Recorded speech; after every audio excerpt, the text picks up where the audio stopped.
அப்புறம் ராஜா வந்து என்ன பண்ணுவாங்கன்னா, அந்த ராணி அதாவது அந்த பொண்ணை வந்து கல்யாணம் பண்ணியிருக்காண்டி அந்த ஊருக்கு போயிருப்பாங்க. அந்த ஊரில் என்ன வழக்கம் அப்படின்னா, ஒவ்வொரு ராணியும் கல்யாணம் பண்ணணும்னா 8 ராணியை வந்து கல்யாணம் பண்ணணும்.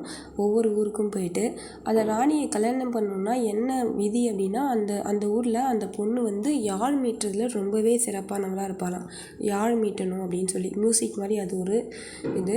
அதை நீங்கள் வந்து கரெக்டாக பண்ணோம் அப்படின்னா மட்டும்தான் வந்து போட்டி போட்டு ஜெயிச்சா மட்டும்தான் வந்து என்ன பண்ணுவாங்கன்னா கல்யாணம் பண்ணி வைப்பாங்களாம் அந்த பையனுக்கு அந்த பொண்ணை.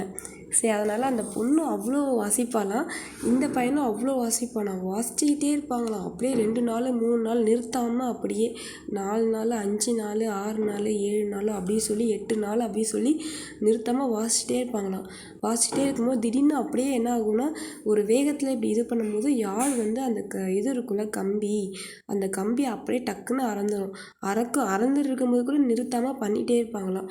பண்ணிட்டே இருந்தோம் சரி சொல்லிட்டு உடனே சுத்தமாக முடியல, 9 நாள் 10 நாள் ஆகிடுமா.